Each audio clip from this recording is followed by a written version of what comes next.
Selamat pagi teman-teman. Mari kita mengucap syukur kepada Tuhan Yang Maha Esa hanya karena anugerahnya kita masih dapat berkumpul dan melakukan aktivitas pada pagi hari ini. Dan sebelum kita memulai devotion kita, marilah kita melakukan doa terlebih dahulu. Mari kita bersatu dalam doa. Bapa yang berhati dan segala tinggi, kami syukur dan terima kasih atas semua yang berikan pada hari ini. Ya Bapak, pada pagi hari ini kami ingin memulai hari kami dengan devotion ya Bapak.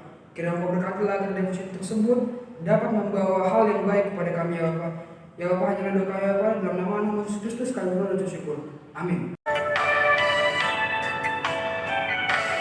Kekuatan serta penghiburan diberikan Tuhan padaku.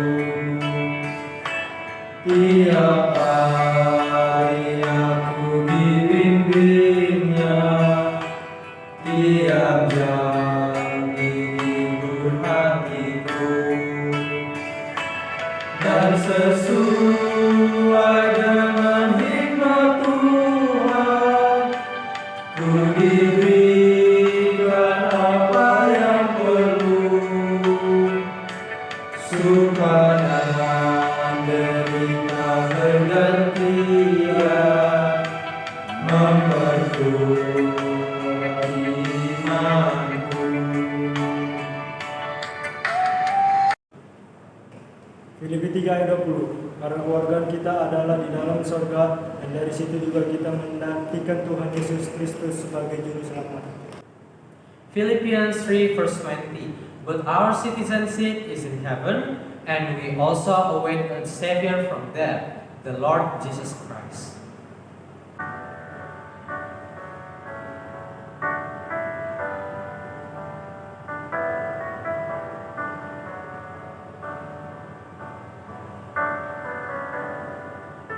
Menjadi manusia dan di antara kita ada hidup terang bagi manusia. Engkau datang bagi kepunyaanmu.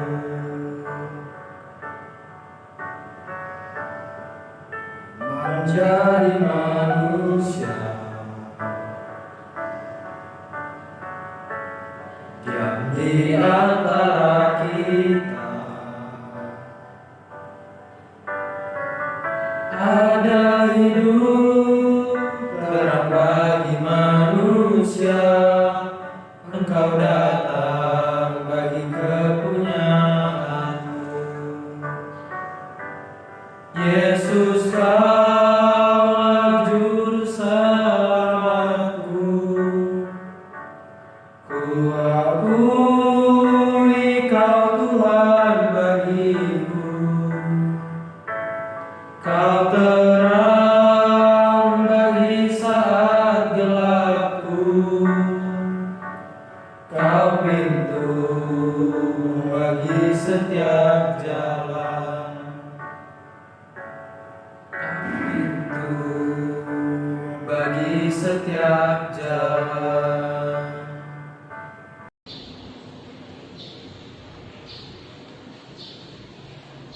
Sebelum kita mendengarkan kebenaran firman Tuhan, mari kita berdoa. Semua lipat tangan, tutup mata, dan tundukkan kepala. Bapa di dalam surga, kami sungguh bersyukur, berterima kasih Tuhan untuk penyertaan dan anugerah Tuhan dalam kehidupan kami, sehingga kami bisa mendengarkan kebenaran firman Tuhan. Bapa yang baik, kami akan mendengarkan kebenaran firman-Mu. Biarlah Tuhan memberikan setiap kami hati yang mau fokus kepada Tuhan dan telinga yang mau dengar-dengar akan firman Tuhan, dan kami dapat mengaplikasikan dalam kehidupan kami. Terima kasih Bapa yang baik, hanya di dalam nama Tuhan Yesus Kristus kami berdoa. Amin. Renungan firman Tuhan yang akan kita dengar pada pagi hari ini bertema Kota Yeriko. Diambil dari Yosua 6 ayat 1 sampai 27. Dengan tujuan percaya dan lakukan firman Tuhan, maka engkau akan akan berhasil. Yeriko, kota yang amat indah. Pohon kormanya melambai-lambai ditiup angin. Rumah-rumah yang serba putih dengan menara yang berkilauan di sela dedaunan yang hijau.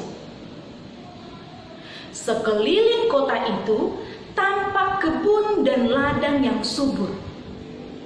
Yeriko, kota benteng yang kuat dan kokoh.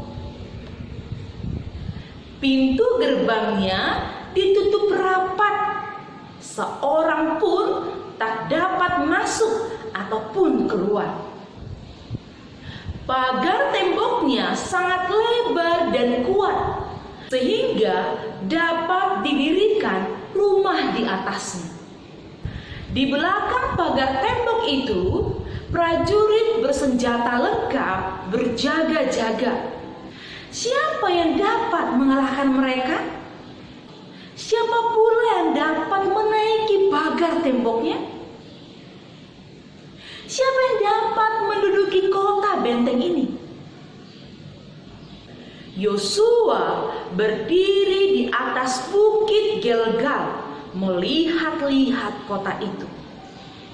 Ia sedang berpikir-pikir. Dialah pemimpin bangsa Israel. Jadi dia yang harus tahu. Karena itu, ia berdiri di situ sambil merenung-renung. Dipandangnya sekali lagi rumah-rumah yang serba putih itu. Apa akalnya? Entahlah. Tiba-tiba ia terkejut. Ada suara langkah orang. Tak jauh dari tempatnya tampak seorang prajurit. Pedangnya terhunus. Yosua terperanjat. Segera didapatkannya orang asing itu. Siapa engkau? Musuh atau teman? Ucapnya dengan suara lantang. Aku Panglima Tuhan Allah. Aku baru datang. Panglima tentara Tuhan? Kepala segala malaikat? Yosua gemetar karena hikmat dan takutnya. Ditanggalkannya sepatunya di tempat yang suci itu. Dan ia berlutut di hadapan malaikat Tuhan itu. Lalu ia mendengar sendiri bahwa Tuhan Allah sendiri sudah membuat rencana perang. Yosua dan Israel tak usah memerangi kota itu. Tuhan Allah sendiri yang akan mengalahkannya. Ia akan berjuang untuk umatnya. Israel tinggal diam saja. Asal mereka percaya kepada Tuhan Allah. Tak lama kemudian, bangsa Israel menuju kota Yeriko. Di depan sekali berjalan barisan prajurit. Di belakangnya tampak 7 imam yang meniup nafiri.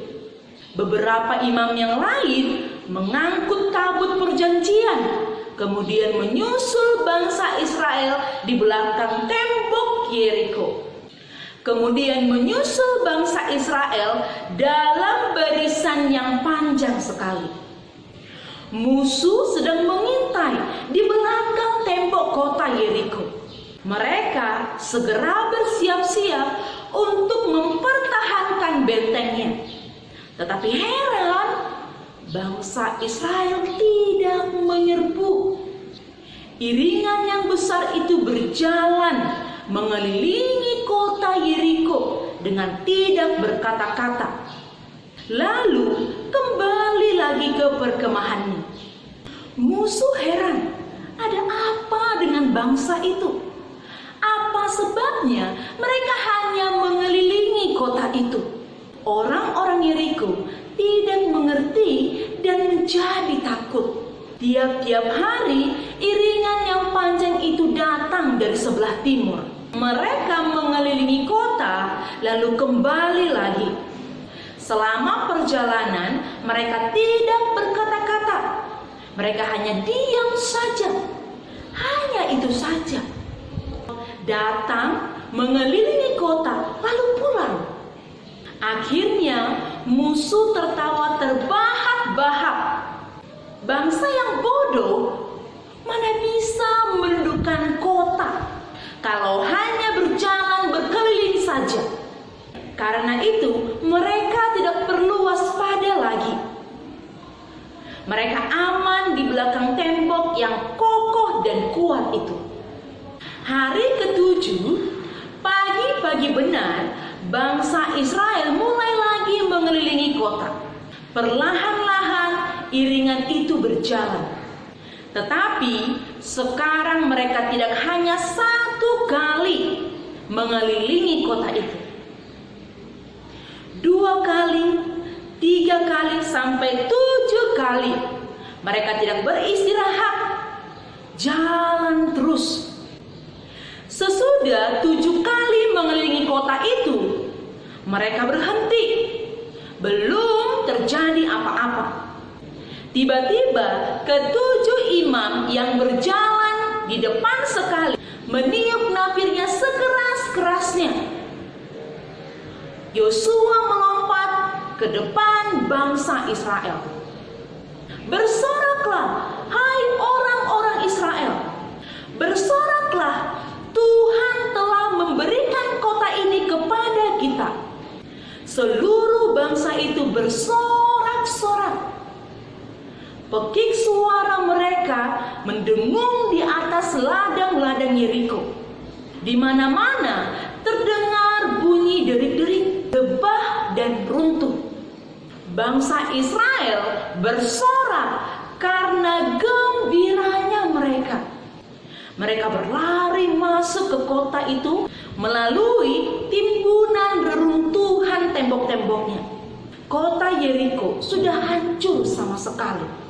Orang-orang yang menghina, yang tak mengenal Tuhan, itu binasa semua.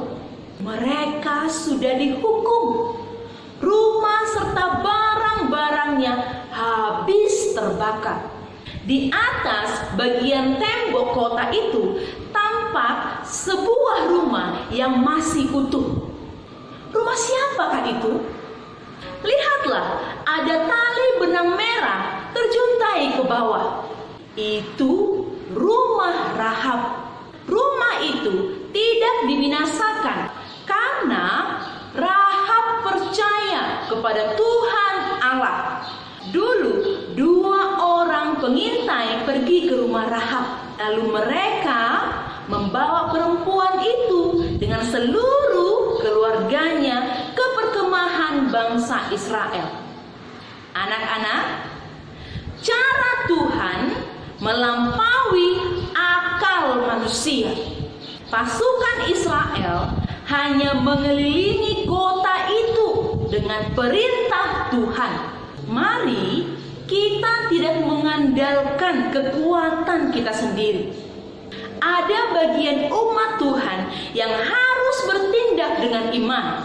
Ingat, syarat untuk berhasil hanya 1. Ikuti setiap petunjuk dan kebenaran firman Tuhan. Demikian kebenaran firman Tuhan pada pagi hari ini. Mari kita berdoa. Semua ambil sikap berdoa yang baik. Lipat tangan, tutup mata dan tundukkan kepala. Bapa dalam surga, terima kasih untuk firman yang dapat kami dengar pada pagi hari ini. Kami belajar dari Yosua yang memimpin orang-orang Israel meruntuhkan kota Yeriko. Mereka tidak mengandalkan diri mereka sendiri, tapi mengandalkan Engkau Tuhan dalam menuai keberhasilan. Ajar kami Tuhan untuk tetap mengandalkan Engkau dalam setiap kegiatan kami. Bapa yang baik, kami serahkan kegiatan pada hari ini ke dalam tangan pengasihan Tuhan. Biarlah Tuhan menolong dan memberkati. Dalam nama Tuhan Yesus Kristus kami berdoa. Amin.